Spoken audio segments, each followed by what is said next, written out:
Aku dilempar cek 25 miliar dan ditertawakan. Aku dibilang berhalu oleh orang yang hidup dari hartaku. Mereka lupa, akulah pemegang kunci segalanya. Sebelum mulai ceritanya, komen dulu kalian dari kota atau negara mana. Aku pengen tahu.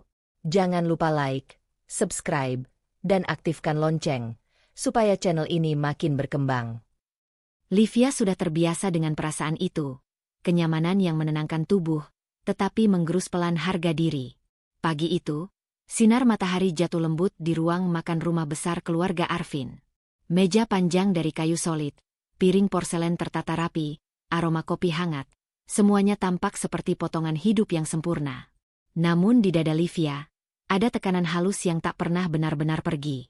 Tekanan dari kebiasaan lama, dianggap ada, tetapi tak diakui. Bu Ratna duduk di ujung meja, punggungnya tegak, suaranya mantap seperti pemilik sah segala yang ada di ruangan itu. Arvin, rapikan jadwalmu minggu ini, katanya tanpa menoleh. Kita ada pertemuan keluarga rekan bisnis. Jangan sampai telat. Arvin mengangguk cepat. Iya, Ma. Livia menyesap kopinya pelan. Ia memperhatikan cara Arvin selalu merespons ibunya dengan refleks yang sama. Patuh, cepat, tanpa bertanya. Di saat-saat seperti ini, Livia merasa dirinya seperti kursi tambahan. Diperlukan untuk melengkapi susunan, tapi tak pernah diminta pendapatnya. Livia, Bu Ratna akhirnya menoleh, senyumnya tipis dan terukur. Kamu ikut saja nanti. Biar kelihatan kalau Arvin sudah beristri. Kalimat itu terdengar netral, bahkan ramah bagi orang luar. Namun Livia mengenali lapisan di baliknya. Ikut saja. Bukan terlibat, bukan berperan, sekadar hadir. Iya, Bu, jawab Livia lembut. Bu Ratna melanjutkan, seolah melontarkan fakta biasa. Kamu itu beruntung, tahu? Arvin bisa menikah dengan siapa saja. Tapi dia memilih kamu. Banyak perempuan di luar sana yang mau hidup seperti kamu sekarang. Livia tersenyum tipis. Ia sudah hafal pola ini, pujian yang berujung pengingat. Bahwa semua yang ia nikmati bukan hasil dirinya, melainkan hadiah dari keputusan Arvin dan persetujuan Bu Ratna. Tidak ada ruang untuk bertanya balik, apalagi menyanggah. Arvin menoleh sekilas ke arah Livia, ragu seperti hendak mengatakan sesuatu, lalu kembali menunduk pada piringnya. Diamnya Arvin selalu terasa lebih berat daripada kata-kata Bu Ratna. Setelah sarapan, Livia naik ke kamar. Kamar itu luas, rapi, dan sunyi. Ia berdiri di depan cermin, memperbaiki kerah bajunya. Pantulan dirinya tampak tenang, terkendali. Tak ada jejak kemarahan di wajahnya, hanya kewaspadaan yang semakin terasa. Ponselnya bergetar. Dina, kamu baik-baik saja? Livia menimbang sejenak sebelum membalas. Baik, seperti biasa. Dina tahu kalimat itu berarti apa. Seperti biasa adalah kode untuk bertahan. Untuk memilih diam agar tak memperbesar api. Dina pernah bertanya kenapa Livia tak membela diri. Jawaban Livia selalu sama. Ia ingin menjaga rumah tangganya tetap utuh. Ia percaya, dengan waktu dan kesabaran, posisinya akan dipahami. Di ruang keluarga, Bu Ratna memanggilnya lagi. Livia, tolong cek apakah hadiah untuk Tante Rini sudah siap. Jangan sampai salah merek. Livia mengangguk dan membuka lemari penyimpanan hadiah. Kotak-kotak tersusun rapi, masing-masing berlabel. Ia mengambil satu yang dimaksud dan membawanya ke ruang keluarga. Bu Ratna memeriksa sekilas, lalu mengangguk. Bagus. Kamu memang teliti. Cocok jadi istri. Kalimat itu menempel di telinga Livia. Cocok jadi istri. Bukan rekan, bukan partner, bukan bagian dari keputusan. Hanya peran yang rapi dan patuh. Livia tersenyum, menunduk sedikit. Ia memilih menelan perasaan yang naik ke tenggorokan. Sore hari, Livia menyusun dokumen-dokumen rumah tangga di meja kecil dekat jendela. Ia menyukai keteraturan, angka-angka yang rapi, daftar yang jelas. Keteraturan membuatnya merasa memegang kendali, meski dalam hal-hal kecil. Dari kejauhan, ia mendengar Bu Ratna berbicara di telepon tentang rencana acara keluarga, tentang jaringan relasi, tentang masa depan Arvin. Nama Livia tidak disebut. Arvin masuk ke ruangan, duduk di hadapannya. Mama memang begitu. katanya, seolah membaca kegelisahan Livia. Nanti juga terbiasa. Livia mengangkat wajah. Aku tidak keberatan, Vin, katanya pelan. Aku cuma ingin kita seimbang. Arvin tersenyum canggung. Pelan-pelan saja. Pelan-pelan. Kata itu selalu datang bersama penundaan. Livia mengangguk, lagi-lagi memilih diam. Namun di dalam dirinya, ada sesuatu yang bergeser. Bukan marah, lebih seperti kesadaran yang menajam, bahwa diam yang terlalu lama bisa berubah menjadi persetujuan. Malam turun. Livia kembali ke kamar, membuka laci meja rias. Di sana, terselip map tipis berisi dokumen yang jarang ia sentuh. Ia tidak membukanya. Ia hanya memastikan map itu masih ada, masih rapi. Jari-jarinya berhenti sejenak di tepinya, lalu menutup laci perlahan. Keputusan kecil itu terasa berisiko. Bukan untuk melawan, belum. Hanya memastikan dirinya tidak sepenuhnya menyerahkan kendali. Livia mematikan lampu, berbaring, dan menatap langit-langit gelap. Di rumah yang tampak utuh ini, ia berjanji pada dirinya sendiri untuk tetap waras. Diam hari ini adalah pilihan, tetapi bukan janji untuk selamanya. Sisa keheningan dari malam sebelumnya masih tertinggal di kepala Livia saat pagi itu ia bersiap menghadiri acara keluarga. Janji kecil yang ia buat pada dirinya sendiri, untuk tetap waras dan tidak sepenuhnya menyerahkan kendali, belum menjelma menjadi tindakan nyata. Namun ada sesuatu yang berubah, kewaspadaan. Sejak membuka mata, Livia tahu hari ini bukan sekadar kumpul keluarga biasa. Ada ruang-ruang sosial yang selalu menuntutnya diam, dan ia akan kembali memasukinya. Rumah utama keluarga Arvin sudah ramai sejak siang. Meja panjang ditata di halaman belakang, tenda putih berdiri rapi, aroma masakan bercampur dengan suara tawa yang bersahut-sahutan. Bu Ratna menyebutnya acara sederhana, tapi bagi Livia, setiap acara keluarga selalu menjadi panggung penilaian. Maya sudah datang lebih dulu. Adik Arvin itu duduk di dekat Bu Ratna, sesekali tertawa kecil sambil memegang ponselnya.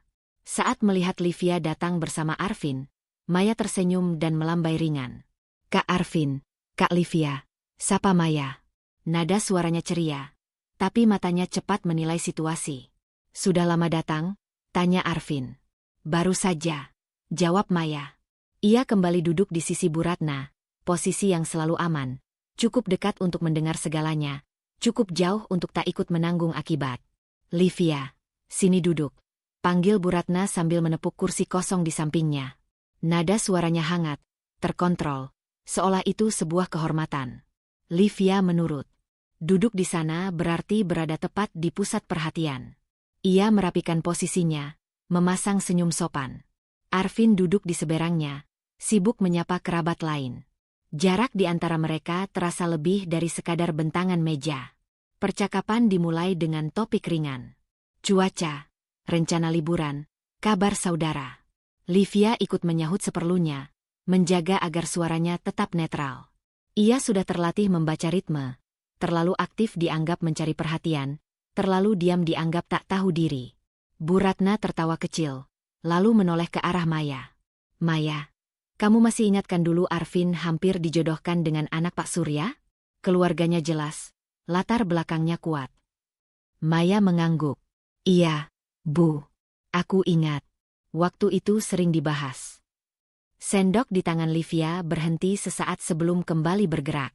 Ia menunduk sedikit, menatap sup di piringnya. Ya, tapi jodoh memang tidak bisa ditebak. Lanjut Bu Ratna, kini melirik Livia sekilas. Akhirnya Arvin menikah dengan Livia. Orangnya sederhana, tidak ribet, enak untuk mengurus rumah.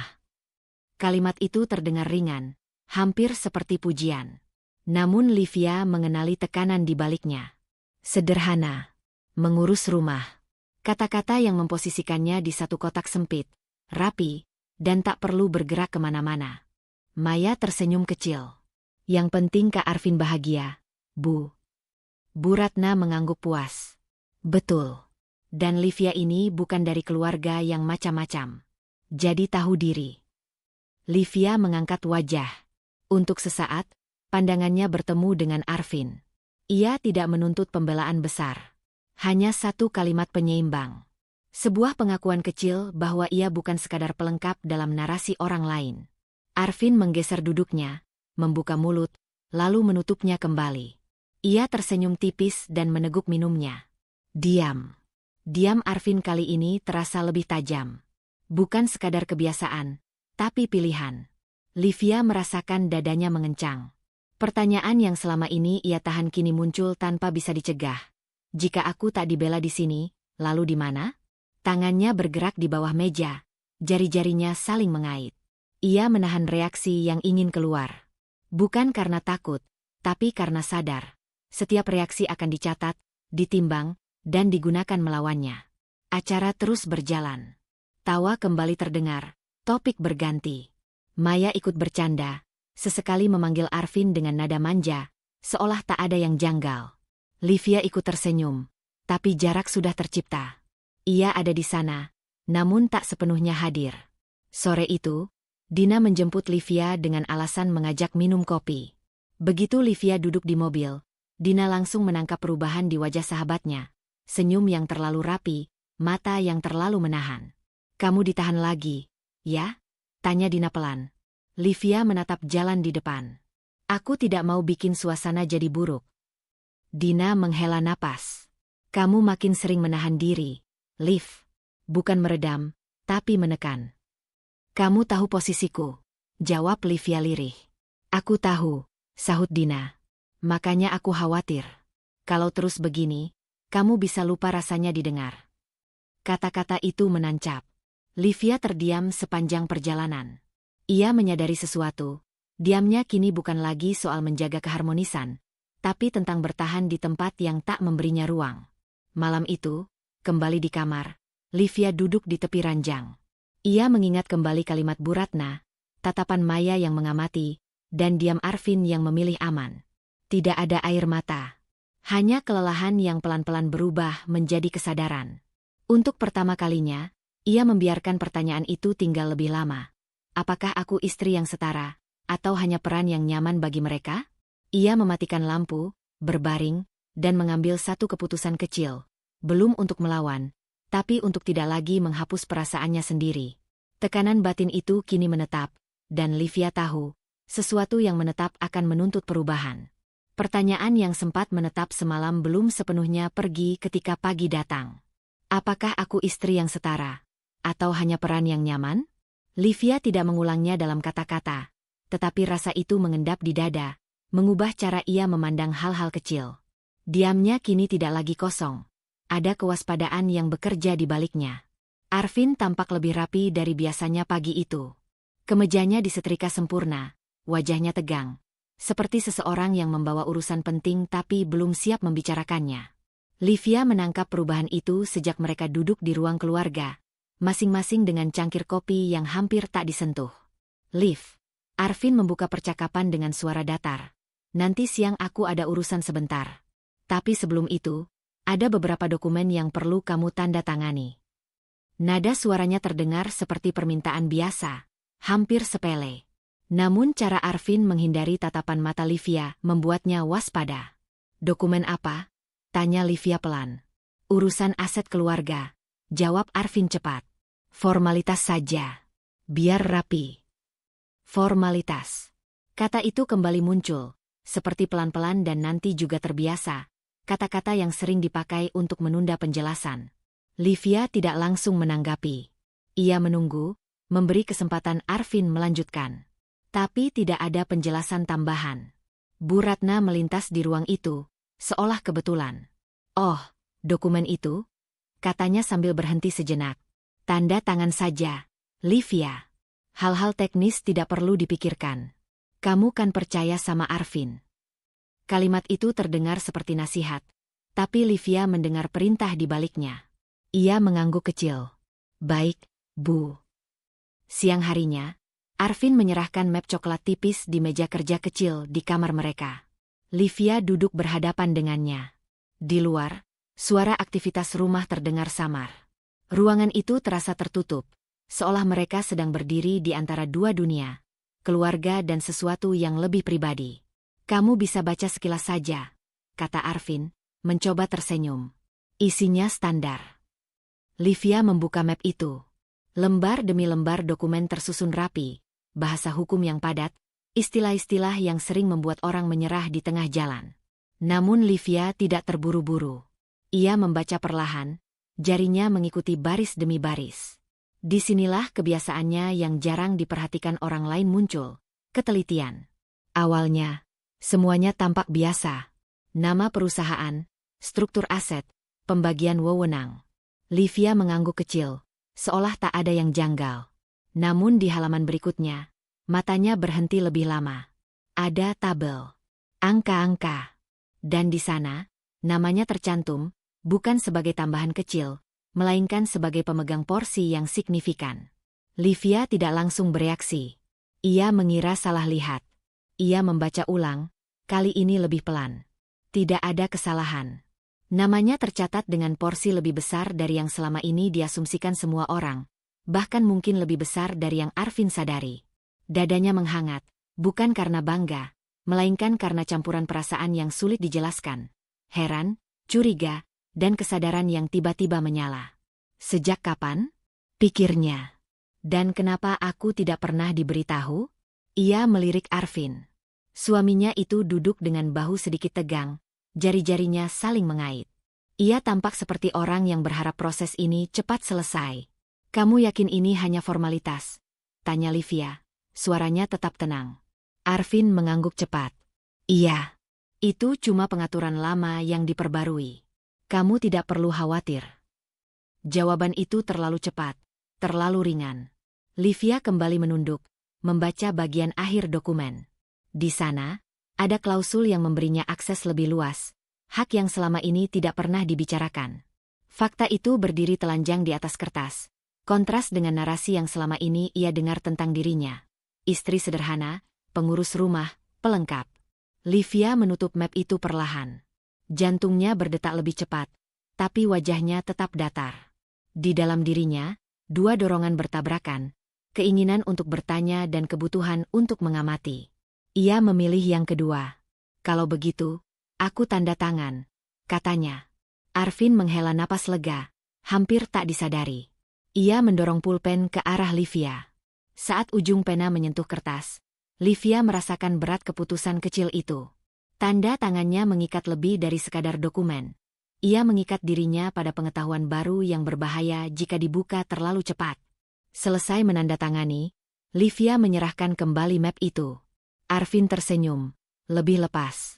Terima kasih, Liv. Aku tahu kamu selalu bisa diandalkan. Kata-kata itu terdengar berbeda sekarang. Diandalkan bukan berarti dihargai. Seringkali itu berarti dimanfaatkan. Malamnya, Livia bertemu Dina di sebuah kafe kecil. Suasana temaram, musik pelan. Dina memperhatikan wajah Livia yang tenang, tapi matanya bergerak cepat, seolah menyimpan sesuatu. Ada apa? Tanya Dina tanpa basa-basi. Livia mengaduk minumnya perlahan. Aku tanda tangan dokumen hari ini. Dan Dina menunggu. Namaku ada di sana, lanjut Livia. Lebih besar dari yang mereka kira. Dina terdiam sejenak, lalu menatap Livia dengan serius. Kamu sudah bilang ke Arvin? Livia menggeleng. Belum. Aku tidak yakin ini saatnya. Keputusan itu terasa berat, hampir bertentangan dengan kebiasaan jujurnya. Namun Livia merasakan sesuatu yang baru, kebutuhan untuk melindungi dirinya sendiri dengan informasi. Liv, kata Dina hati-hati, menyimpan fakta itu berarti kamu sedang berdiri di tanah yang licin. Aku tahu, jawab Livia. Tapi untuk pertama kalinya, aku ingin tahu seberapa jauh mereka berjalan tanpa tahu aku melihat. Malam semakin larut ketika Livia kembali ke rumah. Ia masuk ke kamar, membuka laci meja rias, dan menaruh salinan dokumen itu di dalam map tipis yang sama seperti sebelumnya. Tangannya berhenti sejenak di sana. Ia menutup laci, merasakan tekanan batin yang baru, bukan lagi soal diremehkan, melainkan soal kekuatan yang selama ini tersembunyi di hadapannya. Keputusan kecil itu berisiko. Diam bukan lagi sekadar bertahan, melainkan strategi. Dan Livia tahu, strategi selalu menuntut keberanian untuk menanggung akibatnya. Pengetahuan yang disimpan Livia sejak hari ia menandatangani dokumen itu tidak memberi rasa aman. Justru sebaliknya, ia menjadi beban yang menekan dari dalam. Setiap kali Bu Ratna berbicara soal uang keluarga, setiap kali Arvin mengangguk setuju tanpa bertanya, Livia merasakan jarak antara apa yang ia ketahui dan apa yang diizinkan untuk ia katakan. Diam yang dulu ia pilih sebagai perlindungan kini mulai terasa seperti penjara. Pagi itu, Bu Ratna mengumpulkan Arvin dan Livia di ruang keluarga. Beberapa map dan laporan terbuka di meja. Nada suaranya tegas, seperti biasa, saat membahas rencana keuangan untuk acara keluarga dan perluasan usaha kecil yang akan dikelola oleh kerabat jauh. Kita akan alokasikan dana dari pos ini, kata Bu Ratna sambil menunjuk angka tertentu. Tidak perlu ribet. Sudah biasa. Livia memperhatikan angka-angka itu. Ada sesuatu yang janggal, bukan besarannya, melainkan arahnya. Pengalaman dan kebiasaannya membaca dokumen membuatnya refleks menghubungkan satu pos dengan yang lain. Ia menarik napas pelan. Ini bukan niat untuk melawan. Hanya koreksi kecil. Masukan yang wajar. Bu, Livia membuka suara dengan hati-hati. Kalau pos itu dipakai, nanti aliran kas bulan depan bisa agak ketat. Mungkin bisa dipertimbangkan alternatif lain. Kalimat itu keluar dengan tenang, tanpa nada menantang. Livia bahkan tersenyum kecil. Berharap ini terdengar seperti saran, bukan intervensi. Ruangan mendadak sunyi. Bu Ratna menoleh perlahan. Tatapannya tajam, bukan terkejut, lebih seperti terganggu. Kamu bicara soal apa? Tanyanya. Aliran kasnya, jawab Livia, tetap lembut. Aku hanya berpikir. Tidak perlu, potong Bu Ratna cepat. Urusan uang keluarga tidak serumit itu. Arvin menggeser duduknya, melirik Livia singkat, lalu kembali menatap ibunya. MA sudah hitung semuanya, katanya, seolah itu cukup untuk menutup pembicaraan. Livia menelan kelanjutannya. Namun dorongan untuk tidak sepenuhnya menghapus diri sendiri membuatnya bertahan satu langkah lagi. Aku hanya khawatir kalau nanti. Bu Ratna meletakkan map dengan suara tegas di atas meja. Livia, katanya datar, kamu tidak punya hak bicara soal uang keluarga. Kalimat itu tidak diucapkan dengan teriakan. Justru karena tenang, dampaknya terasa lebih dalam. Seolah batas itu sudah lama ada, hanya kini ditegaskan dengan jelas. Kamu istri Arvin, lanjut Bu Ratna, tugasmu mendukung, bukan ikut mengatur. Soal keuangan, ada orang-orang yang memang paham sejak awal. Orang-orang itu jelas bukan dirinya. Livia merasakan wajahnya menghangat. Bukan karena marah, melainkan karena malu yang dipaksakan. Malu yang muncul saat seseorang diposisikan lebih kecil dari kenyataan dirinya. Ia menunduk sedikit, mengangguk. Baik, Bu. Arvin tidak berkata apa-apa. Diamnya kali ini bukan sekadar kebiasaan. Itu pengesahan. Livia merasakan sesuatu runtuh perlahan di dalam dadanya. Bukan harapan besar, melainkan keyakinan kecil bahwa usahanya untuk bersikap dewasa akan dihargai. Rapat kecil itu berakhir cepat setelahnya. Bu Ratna kembali mengatur rencana tanpa melibatkan Livia. Angka-angka bergerak, keputusan diambil, dan Livia hanya menjadi saksi yang tidak diakui. Siang itu, Livia mengurung diri di kamar dengan alasan membereskan dokumen rumah tangga. Tangannya bergerak rapi, menyusun kertas-kertas yang sebenarnya tidak perlu disusun ulang. Ia butuh sesuatu untuk dikerjakan, agar pikirannya tidak berputar terlalu liar. Ia teringat namanya di atas kertas. Tertera jelas, besar, sah. Kontras dengan kata-kata Bu Ratna yang barusan, tidak punya hak bicara. Kontras itu menimbulkan rasa nyeri yang berbeda dari sebelumnya. Bukan lagi sekadar diremehkan, melainkan dihapus. Ponselnya bergetar. Dina, kamu kenapa? Suaramu tadi beda. Livia mengetik balasan perlahan. Aku coba bicara. Ditutup. Tak lama, Dina menelepon. Ditutup bagaimana? Livia duduk di tepi ranjang. Dibilang aku tidak punya hak bicara soal uang. Dina terdiam sejenak. Dan Arvin? Diam, jawab Livia singkat. Keheningan di seberang terasa berat. Liv, kata Dina akhirnya. Kalau kamu terus diam saat kamu disingkirkan, mereka akan menganggap itu posisi alamimu.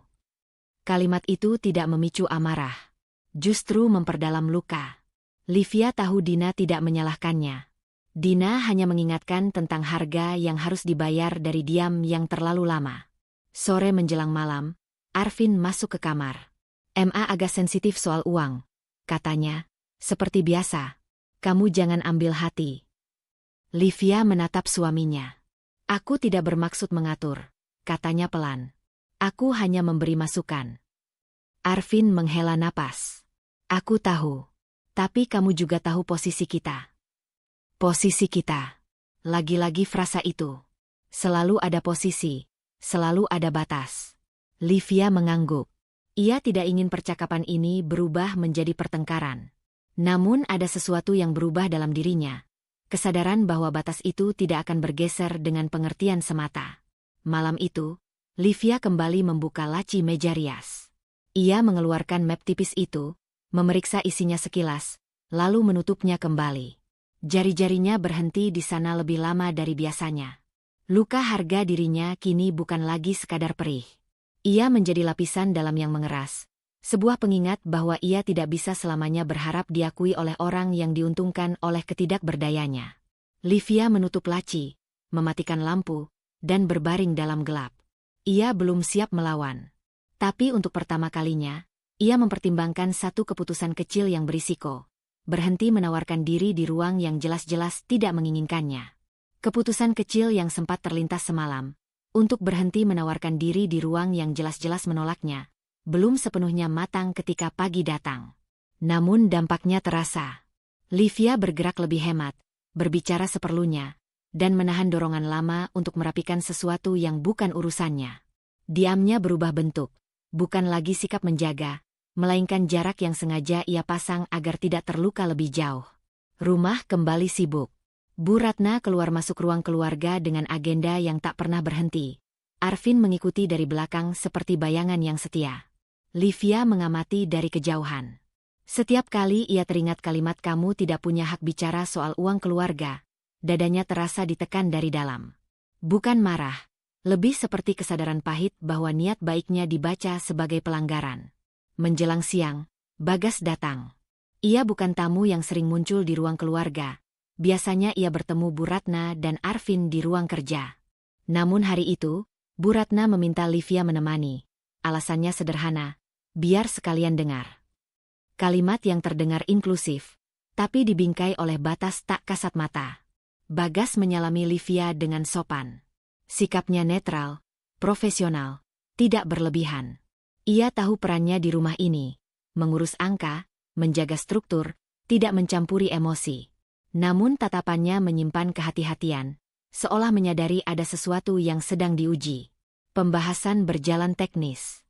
Angka, jadwal, alokasi. Livia mendengarkan tanpa menyela. Ia sudah belajar. Setiap masukan yang ia berikan akan dianggap mengganggu. Namun ketika Bagas membuka satu lembar laporan, nadanya sedikit berubah, lebih pelan, lebih terukur. "Untuk pos ini," kata Bagas sambil menunjuk tabel, "otorisasinya memang perlu konfirmasi dari pemegang utama." Bu Ratna mengangguk singkat. "Iya, nanti Arvin urus." Bagas melirik sekilas ke arah Livia, lalu kembali ke dokumen. "Secara legal," lanjutnya hati-hati, "nama Bu Livia tercantum sebagai pemegang utama untuk pos tersebut." Ruangan tidak langsung bereaksi. Kalimat itu dibiarkan menggantung, seperti fakta yang tidak diharapkan muncul ke permukaan. Bu Ratna menoleh cepat, alisnya sedikit terangkat. "Maksudnya?" tanyanya. "Tidak ada yang berubah," jawab Bagas tenang. "Hanya mengingatkan prosedur." Tanda tangan Bu Livia yang berlaku. Livia merasakan detak jantungnya meningkat. Ini bukan pengungkapan besar, bukan konfrontasi.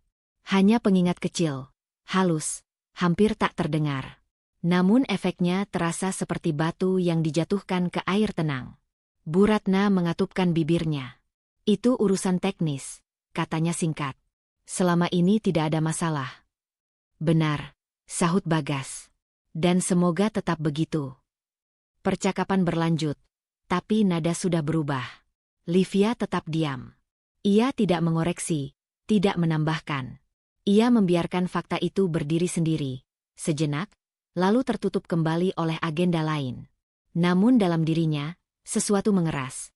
Kesadaran bahwa bahkan saat kebenaran disebutkan dengan hati-hati, ia tetap dianggap gangguan. Setelah Bagas pamit, Bu Ratna tidak menyinggung apapun.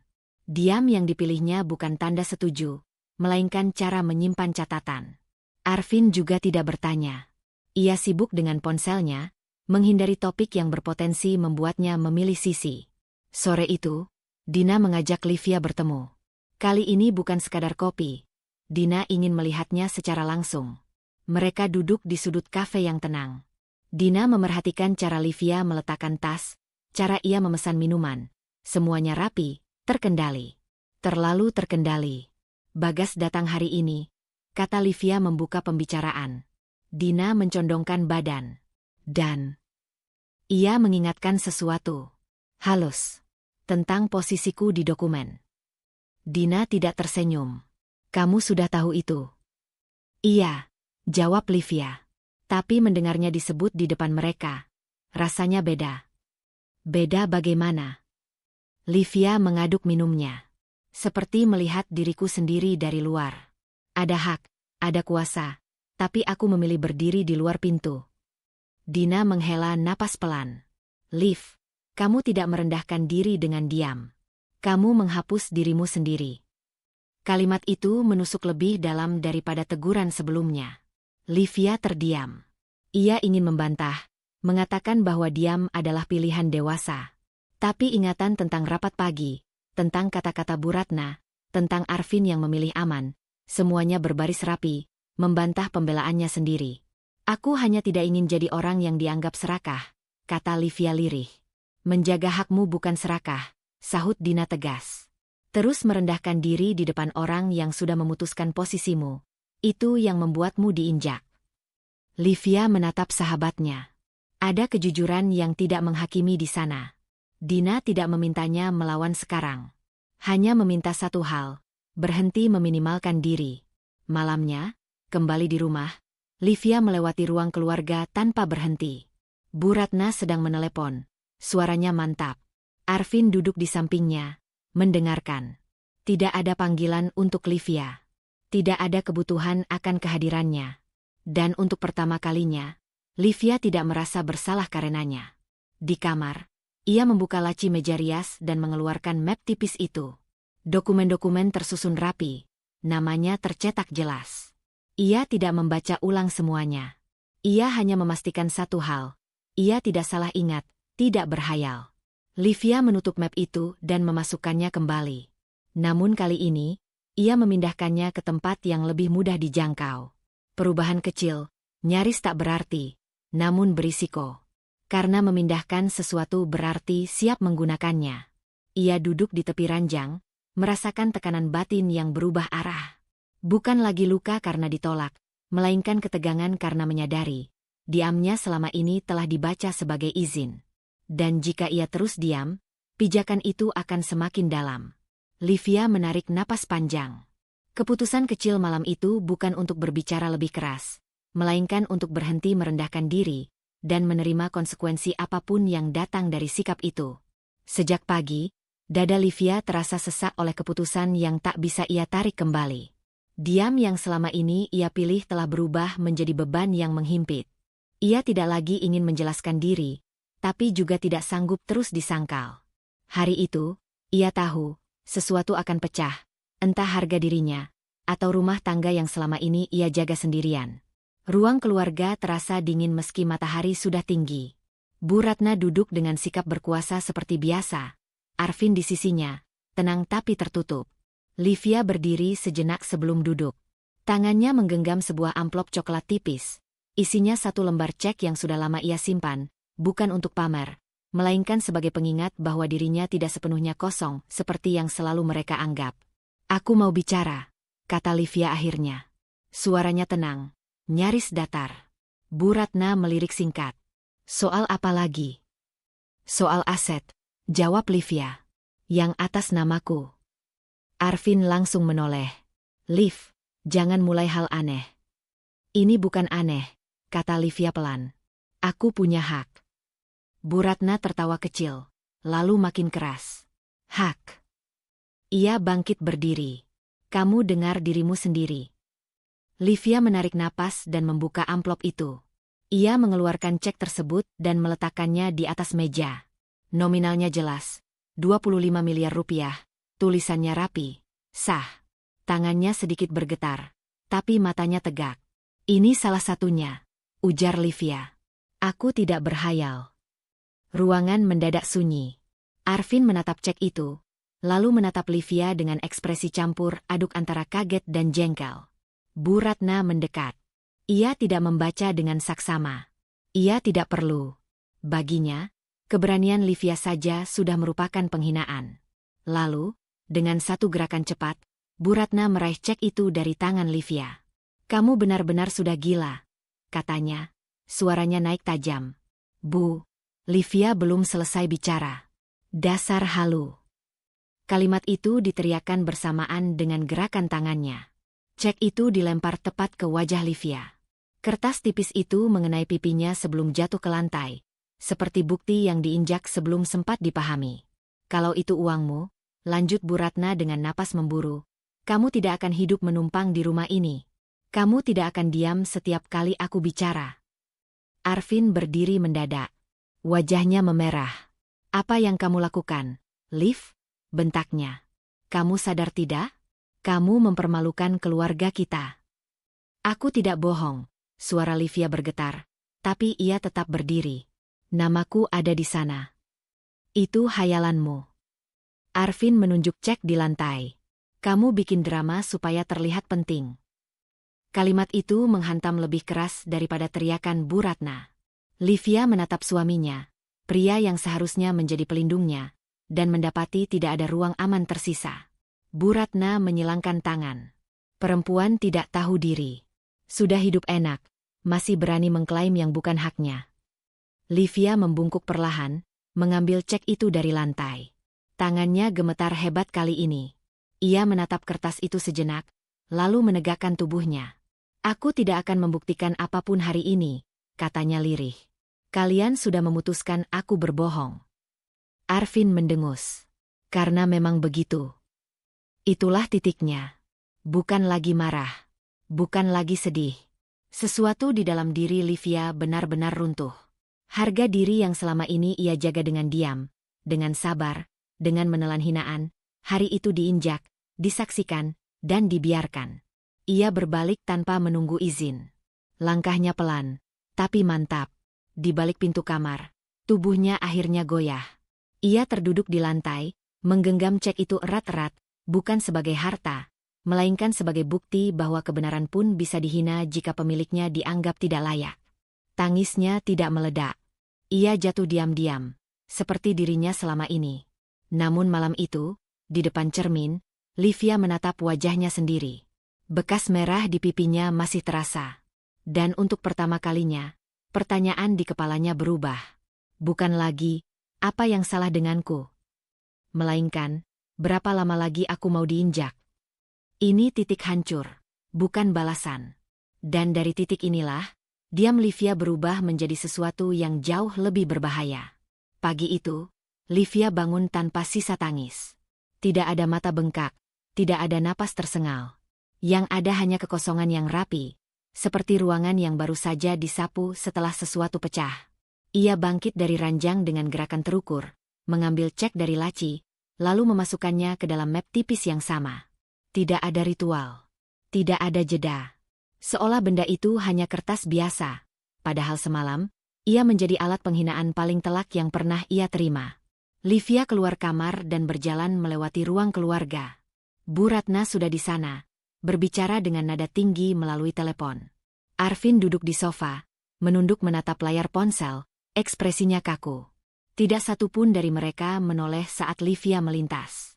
Dan untuk pertama kalinya, Livia tidak berhenti berharap mereka akan memanggilnya. Ia melangkah ke meja tempat cek itu dilempar semalam. Kertas lain masih berserakan, sisa rapat, sisa kekuasaan. Livia memungut cek yang sempat jatuh ke lantai dan kini tergeletak begitu saja, seolah tak pernah penting. Gerakannya tenang, wajahnya datar. Bu Ratna sempat melirik, tapi tidak berkomentar. Tidak ada tawa. Tidak ada teriakan. Hanya jarak yang tiba-tiba terasa permanen. Arvin mengangkat kepala. Kamu mau kemana? Keluar, jawab Livia singkat. Masih soal kemarin. Arvin mendengus kecil. Sudah, jangan dibesar-besarkan. Livia berhenti sejenak, menatap suaminya. Tatapannya tidak menuntut, tidak juga memohon. Hanya kosong. Aku tidak sedang menjelaskan apapun, katanya pelan. Dan aku tidak akan. Ia melanjutkan langkahnya tanpa menunggu respons. Pintu tertutup di belakangnya dengan bunyi lembut, tapi maknanya tegas. Di dalam rumah itu, Livia berhenti berperan sebagai penyeimbang, peredam, atau penjaga suasana. Diamnya bukan lagi perlindungan, melainkan penarikan diri. Di luar, udara terasa lebih ringan. Livia berjalan tanpa tujuan jelas, hanya ingin menjauh dari ruang yang menolak keberadaannya. Ia menyadari sesuatu yang baru. Tidak ada lagi dorongan untuk membuktikan diri. Tidak ada lagi keinginan agar mereka mengerti. Kesadaran itu dingin, tapi menenangkan. Siang hari, Livia bertemu Dina. Mereka duduk di tempat yang sama seperti sebelumnya, tapi suasananya berbeda. Dina langsung menangkap perubahan itu. Cara Livia duduk lebih tegak, caranya menatap tanpa ragu. Kamu tidak cerita apapun, kata Dina akhirnya. Karena tidak ada yang perlu diceritakan, jawab Livia. Dina mengernyit. Itu bukan kamu biasanya.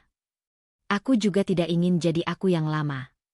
Livia mengeluarkan map dari tasnya dan meletakkannya di meja, tidak dibuka. Dina menatapnya, lalu kembali menatap Livia. Kamu akan melakukan sesuatu, kata Dina, lebih sebagai pernyataan daripada pertanyaan. Livia mengangguk tipis. Aku akan berhenti bicara. Dan mulai bertindak. Kata itu diucapkan tanpa emosi, tapi justru disitulah beratnya. Dina terdiam. Ia mengenal Livia cukup lama untuk tahu perbedaan antara ancaman dan keputusan. Ini bukan ledakan marah. Ini pergeseran arah. Bagas tahu? Tanya Dina hati-hati. Belum, jawab Livia. Tapi dia akan tahu. Tidak ada rencana besar yang diungkapkan. Tidak ada strategi dramatis. Livia hanya menyebut hal-hal kecil, memastikan dokumen tersimpan rapi, mengecek kembali akses yang selama ini ia abaikan, menahan diri untuk tidak memberitahu Arvin tentang apapun. Setiap kalimat terdengar sederhana, tapi membentuk pola yang jelas. Livia sedang menarik kembali kendali yang pernah ia serahkan demi harmoni palsu. Sore itu, Livia kembali ke rumah. Bu Ratna menyapanya singkat, dingin. Arvin tidak bertanya apapun. Tidak ada percakapan tentang cek, tentang teriakan, tentang kemarin. Seolah semuanya telah dilupakan. Dan Livia menyadari, pelupaan itu adalah bentuk penyangkalan yang paling kejam. Malam menjelang. Livia duduk di kamar, membuka laptop, menelusuri kembali dokumen yang selama ini ia anggap hanya formalitas. Setiap halaman dibaca tanpa tergesa. Tidak ada rasa puas. Tidak ada dendam. Hanya ketelitian. Ia menandai beberapa bagian, mencatat tanggal, menyusun ulang urutan. Pilihan kecil, tapi nyata. Di ruang lain, Bu Ratna tertawa bersama Arvin. Suaranya terdengar samar, tapi tidak lagi menusuk. Livia menutup laptop dan bersandar di kursi. Ia menyadari sesuatu yang menggelisahkan sekaligus membebaskan. Rumah itu bukan lagi pusat emosinya. Ponselnya bergetar. Pesan dari Dina singkat, aku di sisimu. Apapun yang kamu lakukan. Livia tidak membalas dengan kata-kata panjang. Ia hanya mengetik satu kalimat. Aku baik-baik saja. Dan itu benar. Dengan cara yang berbeda dari sebelumnya. Sebelum tidur, Livia menyimpan map itu di tas kerja. Bukan lagi di laci tersembunyi. Keputusan kecil, tapi berisiko. Ia tahu, begitu ia mulai melangkah, tidak ada jalan kembali ke posisi aman yang semu. Diamnya kini bukan penyangkalan, melainkan persiapan. Di balik ketenangan wajahnya, tekanan batin Livia berubah bentuk, bukan lagi luka terbuka, melainkan ketegangan sunyi dari seseorang yang memilih bergerak tanpa memberi peringatan. Pagi itu, ketenangan Livia bukan lagi pilihan sadar, melainkan kondisi yang menetap. Ia bangun, bersiap, dan turun ke ruang makan tanpa membawa beban semalam. Tidak ada sisa emosi yang ingin dilampiaskan. Hanya fokus. Dan justru ketenangan itulah yang mulai mengganggu orang-orang di sekitarnya. Bu Ratna memperhatikan dari balik koran. Sejak pertengkaran beberapa hari lalu, ia merasa menang. Livia tidak membantah lagi, tidak mengajukan klaim, tidak menyebut aset. Dalam pikiran Bu Ratna, itu adalah bukti paling jelas bahwa semuanya hanya hayalan seorang menantu yang terlalu lama hidup nyaman tanpa sadar posisi. Orang yang sudah sadar diri biasanya jadi pendiam. Katanya keras, seolah berbicara pada udara. Daripada berhalu, lebih baik tahu batas. Livia meletakkan cangkirnya dengan hati-hati. Ia tidak menoleh, tidak menyahut. Bu Ratna tersenyum tipis. Diam itu ia artikan sebagai pengakuan kalah. Maya datang tidak lama kemudian. Ia menyapa Bu Ratna dengan ceria, lalu melirik ke arah Livia. Hubungan mereka selalu ambigu, dekat sebagai keluarga, tapi penuh jarak sebagai perempuan yang berada di dua sisi kekuasaan. Kak Livia lagi sibuk, ya? Kata Maya dengan nada ringan, tapi matanya mengandung sindiran. Kemarin sampai bikin heboh. Bu Ratna tertawa kecil. Namanya juga sempat kebawa mimpi. Maya ikut tertawa. Iya, untung sekarang sudah ketahuan. Livia tetap tenang. Ia menyelesaikan sarapannya, lalu berdiri. Aku berangkat dulu, katanya singkat. Maya mengangkat alis. Kerja? Tanyanya, seolah heran. Urusan, jawab Livia tanpa penjelasan. Kata itu menggantung, menimbulkan rasa penasaran yang tidak segera terjawab. Bu Ratna tidak menahan, tidak bertanya. Ia merasa tidak perlu lagi mengawasi seseorang yang sudah dianggap tidak berbahaya. Namun Arvin memperhatikan sesuatu yang berbeda. Ia mengikuti Livia sampai ke pintu, lalu bertanya pelan. Kamu kemana? Livia berhenti sejenak. Keluar. Dengan siapa? Sendiri. Tidak ada emosi di sana. Tidak ada defensif. Dan justru itu yang membuat Arvin gelisah.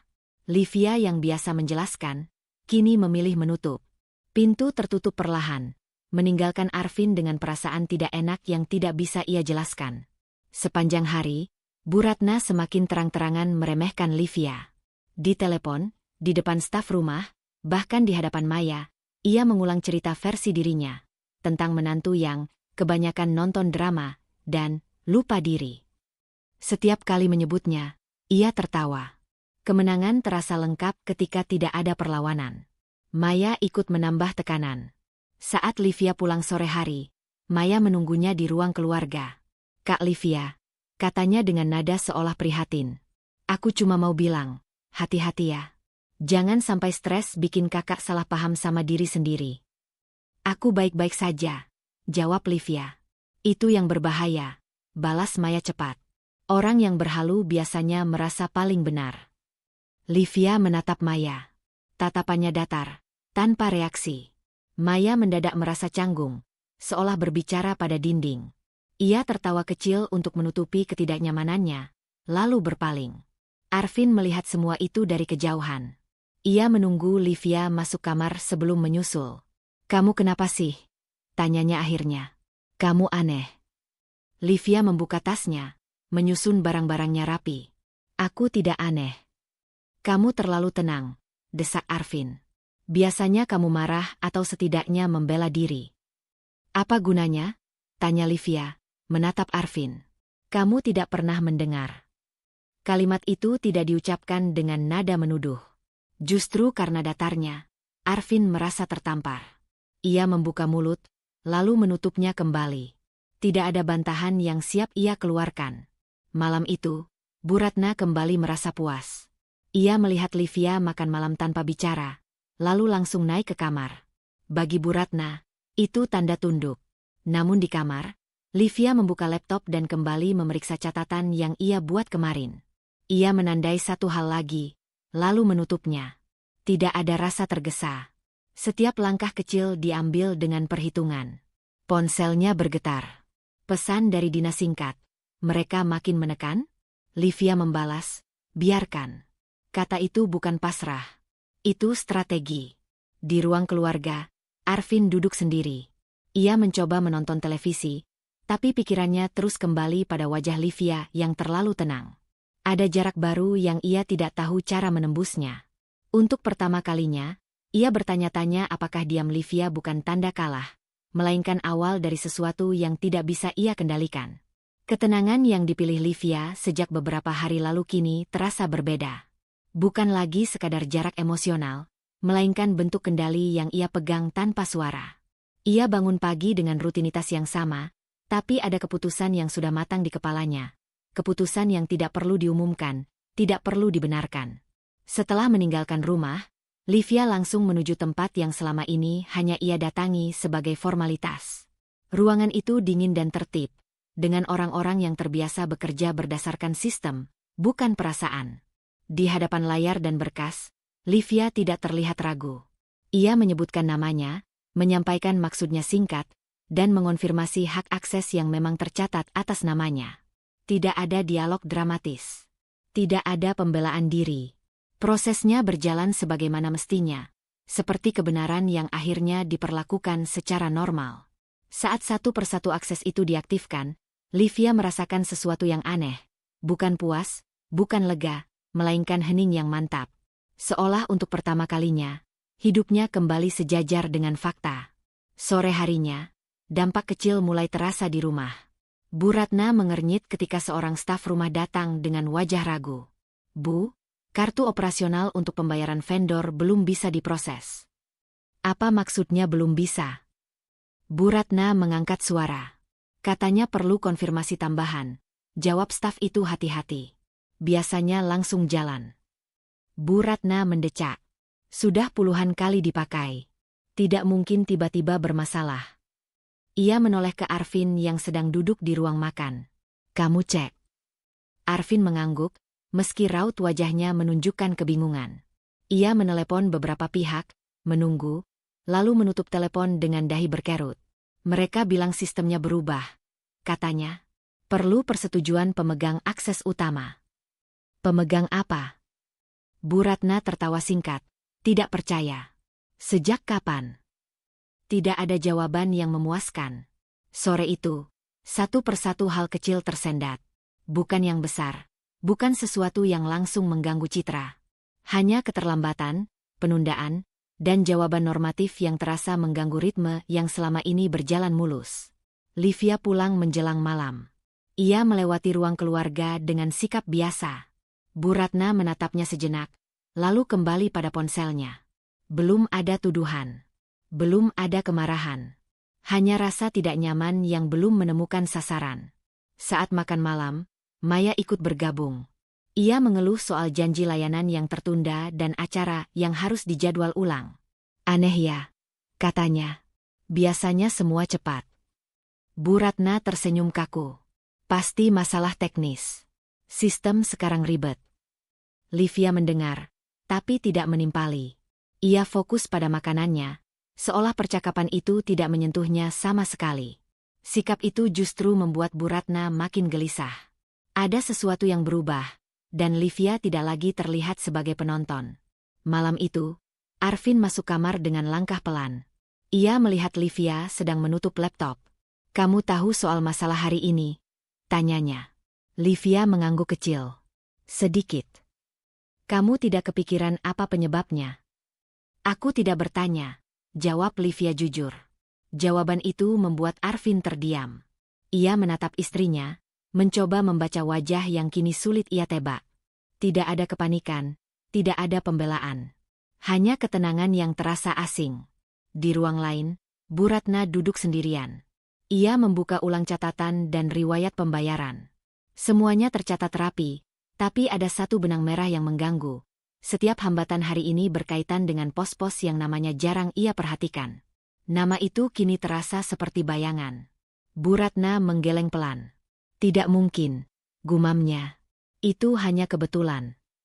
Namun benaknya tidak sepenuhnya tenang. Tawa yang dulu mudah keluar kini terasa dipaksakan. Ia masih menyangkal, masih yakin kendali ada di tangannya. Tetapi untuk pertama kalinya, ia menyadari ritme rumah ini tidak lagi sepenuhnya mengikuti kehendaknya. Di kamar, Livia menyimpan laptopnya dan duduk di tepi ranjang. Jantungnya berdetak lebih cepat dari biasanya, bukan karena takut, melainkan karena sadar. Apa yang ia lakukan mulai menimbulkan dampak nyata. Ia tidak menyesal, tapi juga tidak merasa aman. Ponselnya bergetar. Pesan dari Dina masuk singkat. Sudah mulai? Livia menatap layar beberapa detik sebelum membalas. Iya. Ia meletakkan ponsel itu, menarik napas panjang. Tekanan batin yang kini ia rasakan bukan lagi tentang harga diri yang diinjak, melainkan tentang keberanian untuk melanjutkan langkah ini. Karena begitu sistem bergerak, tidak ada lagi ruang untuk mundur tanpa konsekuensi. Di luar kamar, Bu Ratna berdiri memandangi ruang keluarga yang terasa asing. Kecurigaan mulai tumbuh, meski ia belum siap mengakuinya. Dan di antara mereka, Livia duduk tenang, mengetahui bahwa retakan pertama sudah muncul, meski belum terlihat jelas oleh siapapun. Retakan kecil yang muncul kemarin belum sempat dipahami ketika pagi itu rumah kembali bergerak dengan ritme yang gelisah. Livia turun ke ruang makan dengan perasaan waspada yang terkontrol. Ia tahu, setiap langkah yang ia ambil sejak mengaktifkan akses itu akan memancing reaksi. Ia hanya tidak menyangka reaksinya datang secepat ini. Ponsel Bu Ratna berdering di meja makan. Nada dering khusus, resmi, jarang dipakai untuk hal sepele. Bu Ratna mengangkatnya dengan alis sedikit berkerut, lalu duduk lebih tegak saat mendengar suara di seberang. Iya, saya Ratna, katanya. Beberapa detik berlalu. Wajahnya berubah. Bukan marah, melainkan terkejut yang ditahan. Verifikasi, ulangnya. Verifikasi apa? Arvin berhenti makan. Ia menoleh, menangkap perubahan nada itu. Livia tetap duduk, memotong buah perlahan, seolah percakapan itu tidak menyentuhnya. Bu Ratna menutup telepon dengan gerakan kaku. Ban, katanya singkat. Mereka mau memastikan kepemilikan beberapa aset. Arvin mengernyit. Bukannya semua sudah jelas. Itulah yang membuatku heran, jawab Bu Ratna cepat. Ia tertawa kecil, memaksa ringan. Mungkin prosedur baru. Namun ada jeda yang tak bisa ia tutupi. Tatapannya tanpa sadar melirik ke arah Livia. Sekilas, cepat, lalu berpaling lagi. Livia menangkapnya, tapi memilih tidak bereaksi. Diamnya kini bukan kebingungan, melainkan kendali diri yang disengaja. Tidak sampai 1 jam kemudian, bel rumah berbunyi. Seorang pria berusia sekitar 50-an berdiri di depan pintu. Jasnya rapi, sikapnya formal, tapi matanya tajam dan langsung mencari satu nama. Hendra, katanya sambil menyerahkan kartu nama. Dari pihak bank. Bu Ratna menyambut dengan senyum yang terlalu cepat. Silakan masuk. Hendra melangkah masuk, matanya menyapu ruang keluarga sebelum berhenti pada Livia. Ia tersenyum tipis, bukan senyum basa-basi, melainkan pengakuan profesional. Saya perlu bicara dengan Bu Livia, katanya lugas. Ruangan mendadak sunyi. Arvin menatap ibunya, lalu menatap Livia. Soal apa? Tanyanya, nada suaranya menegang. Soal verifikasi kepemilikan, jawab Hendra tanpa ragu. Langsung dengan pemegang utama. Kata itu menggantung di udara. Pemegang utama. Bu Ratna tertawa kecil, tapi kali ini terdengar kering. Pasti ada salah paham. Biasanya kami. Data kami jelas, potong Hendra sopan, namun tegas. Dan sesuai prosedur, saya harus berbicara langsung dengan Bu Livia. Livia berdiri. Gerakannya tenang, tidak tergesa. Di sini atau di ruang lain? Tanyanya. Hendra mengangguk hormat. Dimanapun Bu Livia nyaman. Bu Ratna merasakan sesuatu bergeser di dadanya. Untuk pertama kalinya sejak lama, ia tidak memegang arah percakapan. Ia mengikuti mereka ke ruang kerja, langkahnya sedikit tertinggal. Di ruang itu, Hendra membuka mapnya. Ia berbicara dengan bahasa formal, menyebutkan istilah yang terdengar asing bagi Bu Ratna, namun akrab bagi Livia. Verifikasi kepemilikan, otorisasi akses, penyesuaian sistem. Kami hanya memastikan, kata Hendra sambil menatap Livia, bahwa setiap keputusan sesuai dengan kehendak pemilik sah. Livia mengangguk. Saya paham. Dan untuk beberapa aset, lanjut Hendra, kami perlu konfirmasi lanjutan dari ibu, bukan perwakilan. Bu Ratna menahan napas. Sejak kapan begitu? Hendra menoleh padanya dengan sopan. Sejak struktur kepemilikan tercatat demikian. Tidak ada tuduhan di sana. Tidak ada penjelasan panjang. Hanya fakta yang disampaikan dengan nada netral, dan justru itu yang terasa mengancam. Setelah beberapa menit, Hendra menutup mapnya. Saya akan menindaklanjuti setelah ini. Terima kasih atas waktunya, Bu Livia. Ia berdiri dan berpamitan. Sebelum keluar, ia menambahkan satu kalimat yang membuat Bu Ratna membeku. Jika ada perubahan instruksi, kami akan menunggu langsung dari Ibu. Pintu tertutup. Bu Ratna berdiri kaku. Dadanya naik turun, tapi kali ini bukan karena marah, melainkan karena rasa kehilangan pijakan yang tiba-tiba. Ia menoleh ke Livia. Kamu bicara apa dengan mereka? Tanyanya, berusaha terdengar biasa. Yang perlu, jawab Livia singkat. Arvin melangkah mendekat. Liv, ini sudah keterlaluan. Kamu sengaja bikin semua orang bingung. Livia menatap suaminya. Aku hanya memastikan namaku diperlakukan sebagaimana mestinya. Bu Ratna tertawa, pendek, tajam. Kamu kira ini permainan? Kamu pikir bisa seenaknya? Aku tidak bermain, jawab Livia. Aku berhenti berpura-pura. Kalimat itu membuat Bu Ratna terdiam. Untuk pertama kalinya, ia tidak punya balasan cepat. Ia merasakan ancaman yang nyata, bukan dari teriakan atau klaim kosong, melainkan dari sistem yang mulai merespons nama Livia tanpa izin dirinya. Malam itu, Bu Ratna duduk sendiri di ruang keluarga. Televisi menyala tanpa ditonton. Di kepalanya, satu pertanyaan berulang. Sejak kapan kendali ini bergeser? Di kamar, Livia duduk di tepi ranjang. Tangan kirinya menggenggam ponsel, membaca ulang pesan singkat dari Hendra tentang tindak lanjut verifikasi. Ia tahu, langkah ini akan mempercepat segalanya. Ia juga tahu, tidak ada lagi jalan aman. Tekanan batin yang kini ia rasakan bukan lagi tentang dihina atau diremehkan. Ini tentang kesiapan menghadapi balasan. Karena setelah Ban memanggil namanya, tidak ada lagi yang bisa berpura-pura bahwa semua ini hanya halusinasi. Livia menarik napas panjang. Keputusan berikutnya tidak perlu diumumkan hari ini. Tapi ia tahu, ia harus siap, karena Bu Ratna untuk pertama kalinya merasa terancam, dan orang yang terancam jarang tinggal diam. Sejak pagi, rumah itu terasa seperti menahan napas. Tidak ada percakapan ringan, tidak ada suara televisi yang dibiarkan menyala. Bu Ratna duduk di ruang keluarga dengan postur tegak, tangannya bertumpu di sandaran kursi, matanya sesekali melirik jam dinding. Arvin mondar-mandir, pura-pura sibuk dengan ponselnya, tapi jari-jarinya tidak benar-benar bergerak. Ada kegelisahan yang tidak mereka sebutkan, tapi sama-sama mereka rasakan. Livia turun dari lantai atas dengan langkah terukur. Wajahnya tenang, nyaris tanpa ekspresi. Ia tidak membawa apa-apa, tidak pula berusaha menghindari tatapan. Sejak kemarin, ia sudah berhenti membaca suasana. Ia hanya hadir sebagai dirinya sendiri. Bel rumah berbunyi. Bunyi itu terdengar lebih keras dari biasanya. Bu Ratna berdiri cepat. Aku yang buka, katanya, seolah ingin memastikan kendali masih ada di tangannya. Hendra berdiri di depan pintu, kali ini tidak sendiri. Seorang staf bank mengikutinya, membawa map hitam tipis. Penampilan mereka rapi, sikap mereka profesional. Terlalu tenang untuk situasi yang syarat emosi. Selamat pagi, Bu Ratna. Sapa Hendra. Kami datang untuk tindak lanjut verifikasi kemarin. Bu Ratna tersenyum kaku. Silakan. Mereka masuk. Hendra tidak langsung duduk. Matanya mencari satu orang, dan berhenti pada Livia. Ia mengangguk kecil sebagai salam profesional. Pengakuan tanpa basa-basi. Sesuai prosedur, kata Hendra, kami perlu menyerahkan ini secara langsung.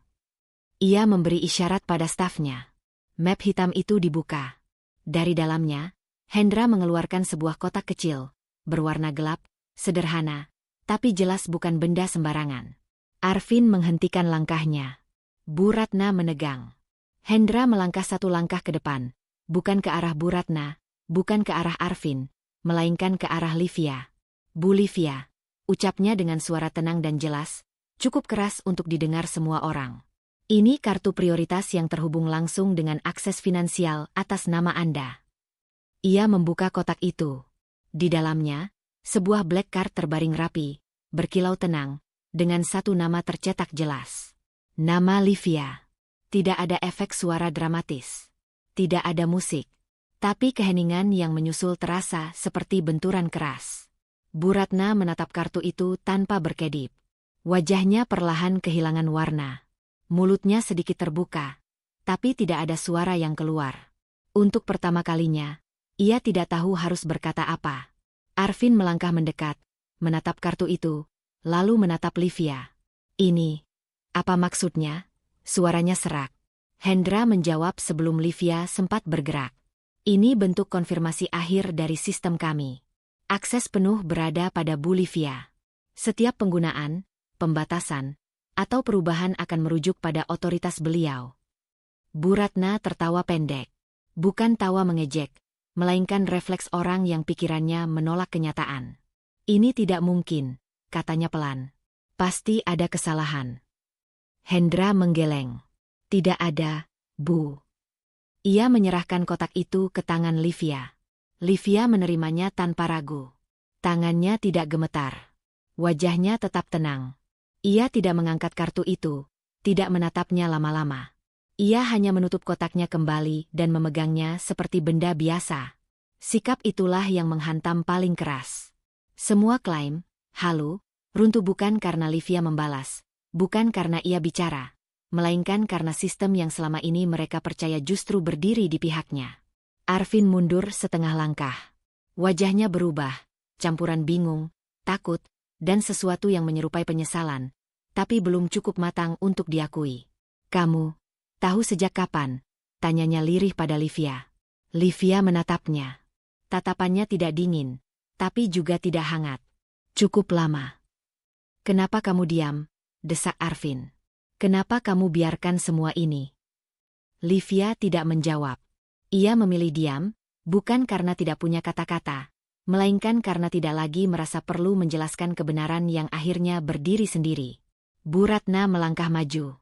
"Kamu sengaja," katanya, suaranya bergetar antara marah dan panik. "Kamu biarkan aku."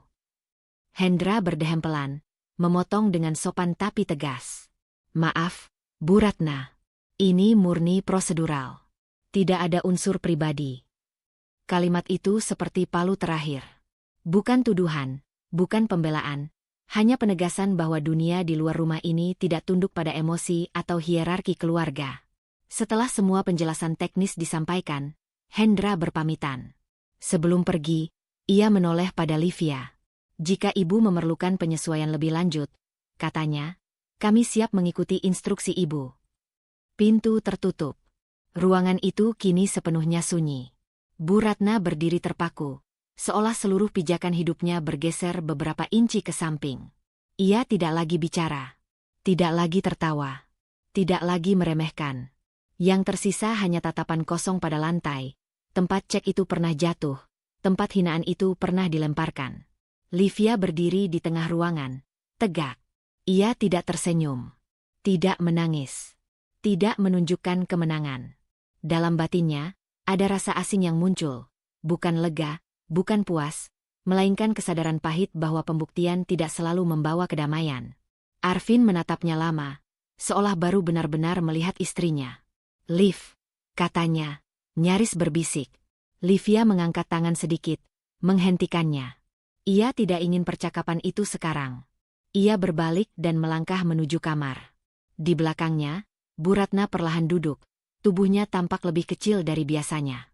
Untuk pertama kalinya, ia menyadari, ini bukan lagi soal menang atau kalah. Ini soal kehilangan kendali yang selama ini ia anggap miliknya selamanya. Di kamar, Livia menutup pintu dan bersandar sesaat. Tangannya menggenggam kotak kartu itu. Tekanan batin kembali hadir, bukan karena dihina, melainkan karena ia tahu, setelah ini, mereka akan bereaksi. Dan reaksi orang-orang yang kekuasaannya runtuh jarang sederhana. Pagi setelah kedatangan Hendra, rumah itu tidak lagi terasa seperti tempat tinggal, melainkan ruang tunggu yang dipenuhi sisa-sisa kegagalan. Tidak ada suara peralatan dapur, tidak ada obrolan ringan. Setiap orang bergerak dengan hati-hati, seolah satu kata salah bisa menjatuhkan bangunan yang sudah retak. Livia turun dengan sikap yang sama seperti kemarin, tenang, terkendali. Ia tidak membawa kartu itu, tidak pula menyebutkannya. Baginya, bukti sudah berdiri sendiri. Kini yang ia hadapi bukan lagi hinaan, melainkan pilihan orang-orang di sekitarnya untuk menerima atau menolak kenyataan. Bu Ratna duduk di ruang keluarga, menatap berkas-berkas yang disusun di meja. Tangannya gemetar tipis, bukan karena takut pada Livia, melainkan karena ia mulai mengerti bahwa selama ini ada bagian hidupnya yang ia nikmati tanpa benar-benar ia pahami sumbernya. Bel rumah berbunyi. Bagas masuk dengan langkah terukur, membawa map tebal yang jelas bukan untuk perbincangan santai. Sikapnya tetap profesional, tapi ekspresinya lebih serius dari biasanya. Ia menatap Livia sejenak, bukan sebagai menantu, melainkan sebagai pihak yang kini tak bisa diabaikan. Kita perlu bicara, kata Bagas singkat. Bu Ratna mengangguk kaku. Arvin berdiri di sudut ruangan, menyandarkan tubuhnya ke dinding, seolah ingin menjauh dari pusat percakapan. Bagas membuka map itu. Ia tidak langsung menjelaskan. Ia menyusun berkasnya rapi di meja, lalu mulai berbicara dengan nada datar. Nada orang yang terbiasa menyampaikan kebenaran tanpa memikirkan perasaan penerimanya. Aset utama keluarga, katanya, terdaftar atas nama Bu Livia sejak awal. Bu Ratna menelan ludah. Sejak kapan? Suaranya nyaris berbisik. Sejak struktur awal dibentuk, jawab Bagas. Dan itu tercatat sah. Arvin menggeleng. Itu hanya formalitas.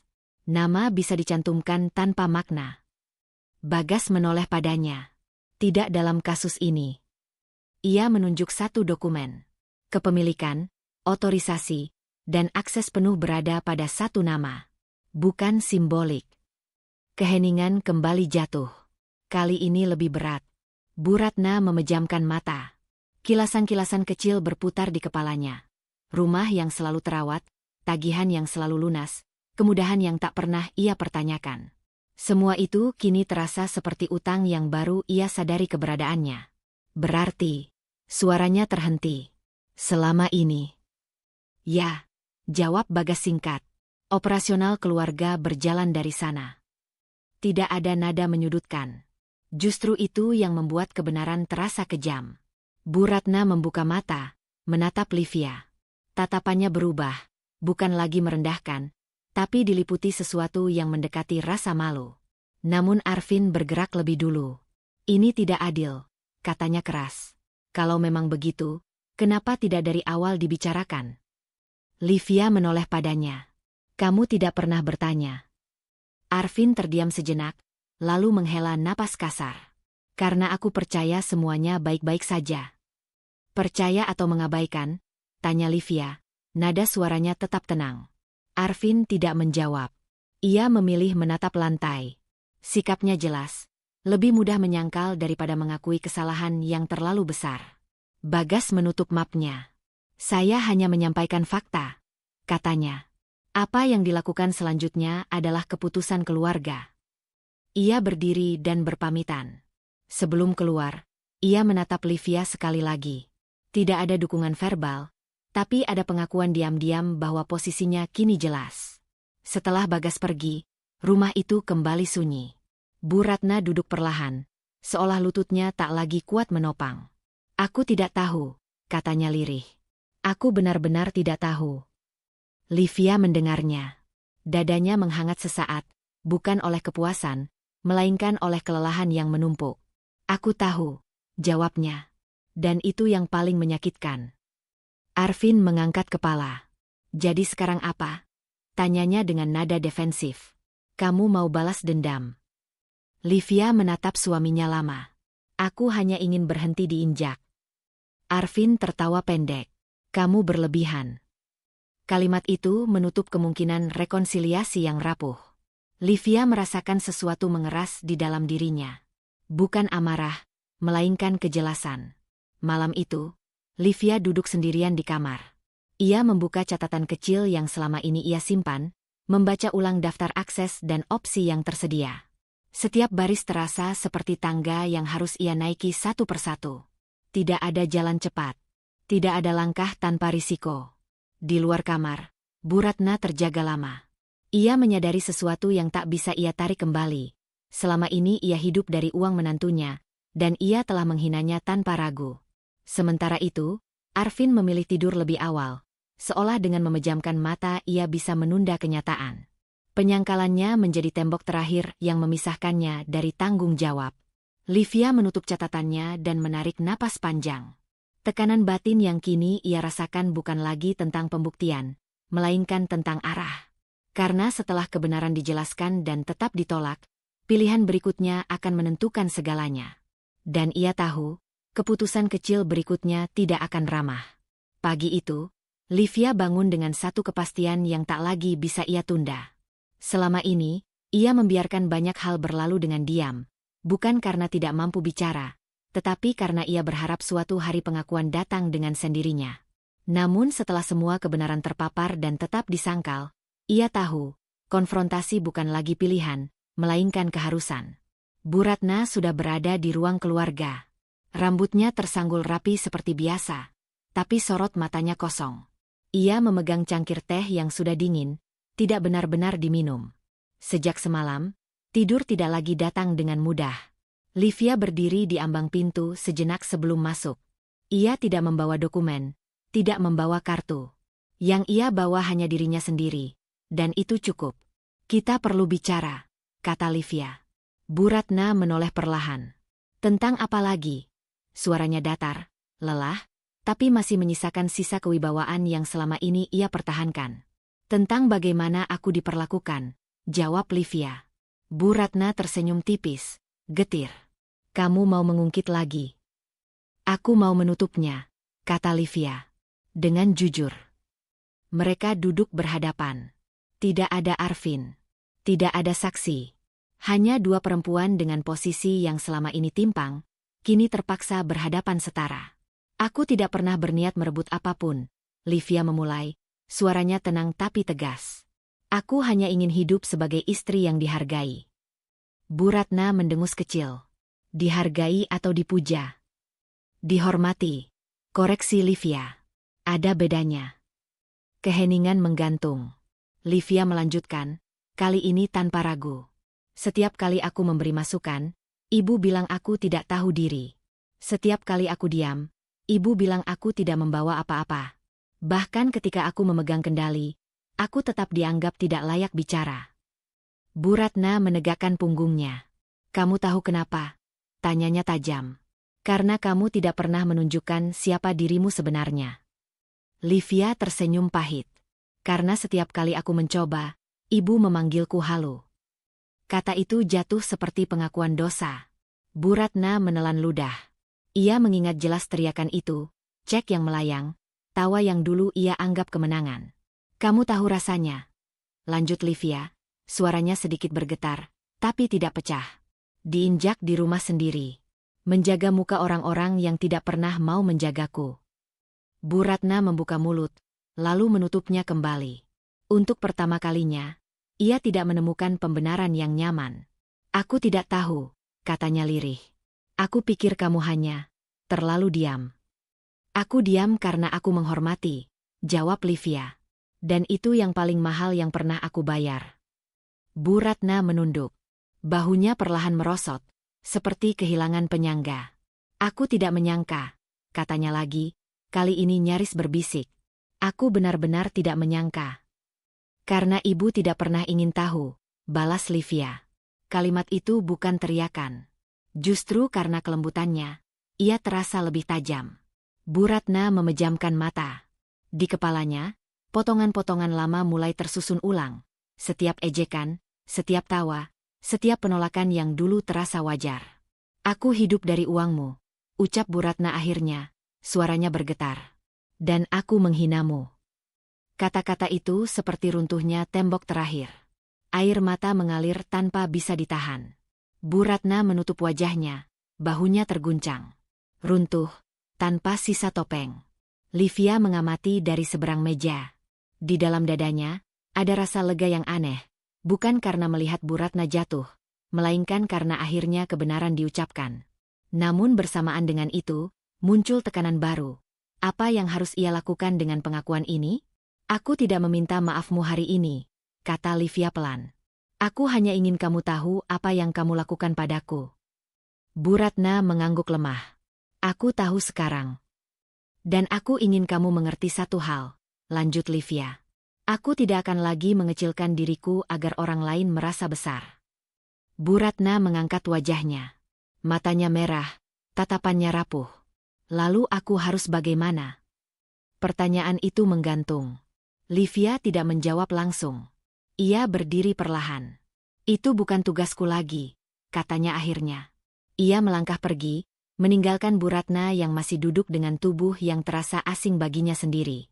Untuk pertama kalinya, ia merasakan pahitnya hidup dari sesuatu yang ia anggap remeh, dan kehilangan kendali atasnya. Di kamar, Livia menutup pintu dan bersandar sesaat. Nafasnya berat. Konfrontasi itu menguras lebih banyak energi daripada semua pertengkaran sebelumnya. Ia tidak merasa menang. Ia merasa selesai, setengah jalan. Tekanan batin baru muncul. Setelah semua ini, tidak ada lagi alasan untuk menunda keputusan yang lebih besar. Menghadapi Bu Ratna adalah satu hal. Menghadapi hidup yang harus ia pilih sendiri setelahnya. Itu jauh lebih menakutkan. Livia menatap jendela, menyadari bahwa konfrontasi ini bukan akhir. Ini hanya membuka pintu menuju langkah yang lebih tegas, lebih sunyi, dan mungkin lebih menyakitkan. Dampak percakapan kemarin masih menempel di tubuh Livia seperti sisa dingin yang tidak kunjung hilang. Ia bangun pagi dengan kepala berat, bukan karena kurang tidur, melainkan karena satu kenyataan. Setelah semua kata diucapkan, tidak ada lagi ruang untuk pura-pura baik-baik saja. Ponselnya bergetar di atas meja. Nama Arvin muncul di layar. Livia menatapnya lama sebelum menjawab. Aku di bawah, kata Arvin singkat. Tidak ada nada memerintah, tapi juga belum sepenuhnya merendah. Livia turun ke ruang tamu. Arvin berdiri di dekat jendela, jasnya belum dilepas. Seolah ia datang bukan sebagai suami, melainkan sebagai seseorang yang sedang menegosiasikan sesuatu yang penting baginya. Aku dengar kamu bicara panjang dengan Mama. Arvin membuka pembicaraan. Iya, jawab Livia. Akhirnya. Arvin menarik napas, lalu mengangguk kecil. Aku mau minta maaf. Kata itu terdengar benar, tapi terasa setengah. Livia menangkap jeda kecil setelahnya. Ruang di mana Arvin masih berusaha menjaga dirinya tetap utuh. Maaf karena situasinya jadi sejauh ini, lanjut Arvin. Harusnya semua bisa diselesaikan lebih halus. Bukan maaf karena aku membiarkanmu diinjak, pikir Livia. Tapi ia tidak memotong. Aku juga minta maaf kalau kamu merasa sendirian, Arvin menambahkan, lalu buru-buru menyambung. Tapi kamu juga tahu posisiku. Aku di tengah. Di tengah. Kata itu kembali diulang, seperti tameng yang selalu ia gunakan. Livia menatap Arvin dengan tenang. Tidak ada lagi amarah yang ingin keluar. Aku tidak meminta kamu memilih, kata Livia. Aku hanya berharap kamu berdiri di sisiku ketika aku dihina. Arvin terdiam sesaat. Aku takut kalau aku melawan Mama, semuanya akan runtuh. Dan kamu tidak takut kalau aku yang runtuh? Tanya Livia pelan. Pertanyaan itu membuat Arvin memalingkan wajah. Aku pikir kamu kuat. Aku kuat karena aku belajar bertahan sendirian, jawab Livia. Bukan karena aku didukung. Arvin mendekat satu langkah. Aku ingin kita kembali seperti dulu. Livia tersenyum tipis. Seperti dulu itu yang mana? Saat aku diam supaya kamu nyaman? Atau saat aku dianggap tidak punya apa-apa? Itu tidak adil, kata Arvin cepat. Aku tetap menganggap kamu istriku. Tapi bukan setara, potong Livia. Keheningan turun. Arvin tampak gelisah, jari-jarinya mengepal lalu mengendur. Kalau soal akses keluarga, katanya akhirnya, kita bisa atur ulang. Tidak perlu sejauh ini. Livia merasakan tekanan di dadanya meningkat. Inilah inti yang sejak tadi ia tunggu. Aku sudah mengaturnya, kata Livia. Dan keputusanku final. Arvin menegang. Apa maksudmu? Livia berjalan ke meja kerja kecil di sudut ruangan. Ia membuka laptop, gerakannya tenang, terukur. Arvin mengikutinya dengan tatapan tidak percaya. Aku memblokir seluruh akses finansial keluarga atas namaku, ucap Livia tanpa menoleh. Sementara. Livia. Suara Arvin meninggi, panik. Kamu tidak bisa begitu saja. Aku bisa, jawab Livia. Dan aku sudah melakukannya. Wajah Arvin memucat. Mama akan hancur. Aku juga hancur, balas Livia, akhirnya menoleh. Bedanya, aku hancur berkali-kali dan kamu diam. Arvin menggeleng, suaranya melemah. Kamu menghukum kami. Aku melindungi diriku, kata Livia tegas. Itu dua hal yang berbeda. Ia menutup laptop. Keputusan itu terasa berat, tapi juga memberi ruang napas yang selama ini hilang. Namun bersamaan dengan itu, muncul ketakutan baru. Langkah ini akan mengubah segalanya, dan mungkin tidak ada jalan kembali. Apa yang kamu mau sebenarnya? Tanya Arvin, nyaris putus asa. Aku mau hubungan yang setara, jawab Livia. Dan kalau itu tidak mungkin dengan kamu, aku tidak akan kembali ke hubungan yang lama. Arvin terdiam lama. Egonya masih berusaha berdiri, tapi pondasinya retak. Kamu berubah, katanya pelan. Aku akhirnya jujur, balas Livia. Arvin melangkah mundur, seolah jarak di antara mereka tiba-tiba terlalu jauh untuk dijembatani. Aku butuh waktu, katanya. Ambil waktumu, jawab Livia. Aku juga. Arvin pergi tanpa pamit. Pintu tertutup perlahan, meninggalkan gema yang terasa lebih keras dari benturan apapun. Livia duduk sendirian di ruang tamu. Keputusannya sudah diambil, tapi konsekuensinya baru mulai terasa. Ia tahu keluarga Arvin akan bereaksi, menekan, mungkin menyerang balik. Ia juga tahu Arvin belum sepenuhnya melepaskan egonya. Tekanan batin itu menggumpal, menuntut satu langkah lagi, lebih berani, lebih final. Livia menatap layar ponselnya, jari-jarinya melayang di atas satu kontak yang belum pernah ia sentuh untuk urusan pribadi. Jika ia menekan tombol itu, tidak akan ada lagi setengah jalan. Pagi itu terasa berbeda. Bukan karena matahari lebih terang atau udara lebih ringan, melainkan karena Livia bangun tanpa beban yang selama ini menekan dadanya. Dampak keputusan kemarin masih menggantung, blokir akses, percakapan yang terputus, dan pintu yang ditutup Arvin tanpa menoleh. Namun untuk pertama kalinya, semua itu tidak lagi terasa seperti ancaman. Ia tahu, apapun yang terjadi selanjutnya, ia tidak akan kembali ke posisi lama. Livia berdiri di depan jendela apartemen kecil yang baru ia sewa sementara. Ruangannya sederhana, nyaris kosong, tapi sunyinya jujur. Tidak ada tatapan menghakimi, tidak ada sindiran yang menyelinap di balik kalimat sopan. Ia menghela napas panjang, lalu mengambil ponsel. Pesan dari Dina masuk sejak subuh. Aku bangga sama kamu. Apapun yang kamu butuhkan, aku ada. Livia tersenyum tipis. Dukungan itu tidak meledak-ledak, tapi menguatkan. Ia membalas singkat, lalu menutup ponsel dan bersiap menghadapi satu pertemuan terakhir yang perlu ia selesaikan, bukan untuk membalas, melainkan untuk menutup. Siang hari, ia bertemu Bagas di sebuah ruang kerja bersama. Bagas tidak banyak bicara, hanya menyodorkan berkas yang sudah ditandai. Semua akses sudah rapi, katanya. Batasnya jelas. Tidak ada celah yang bisa dimanfaatkan tanpa persetujuanmu. Livia mengangguk. Terima kasih.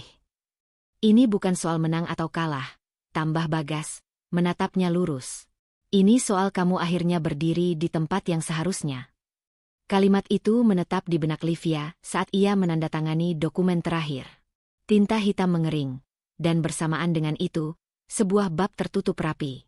Sore harinya, Livia menerima panggilan yang tidak ia duga, Bu Ratna.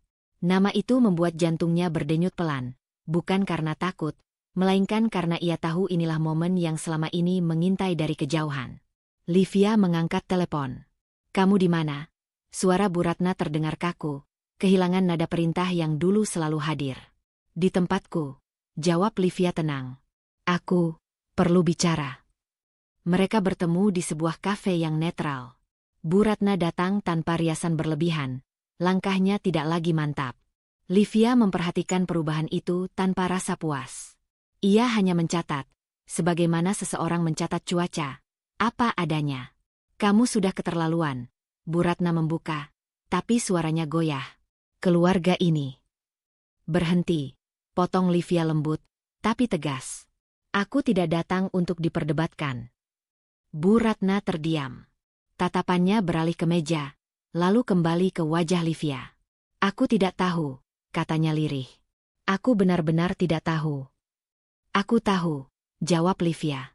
Dan aku juga tahu, selama ini aku dibiarkan tidak dianggap. Bu Ratna menelan ludah. Kamu ingin apa? Livia memikirkan pertanyaan itu sejenak. Dulu, ia mungkin ingin permintaan maaf yang panjang, pengakuan yang lantang. Kini, ia hanya ingin kejelasan. Aku ingin batas, katanya. Aku tidak ingin lagi dihina, dipertanyakan, atau diperlakukan seolah aku menumpang. Bu Ratna mengangguk pelan.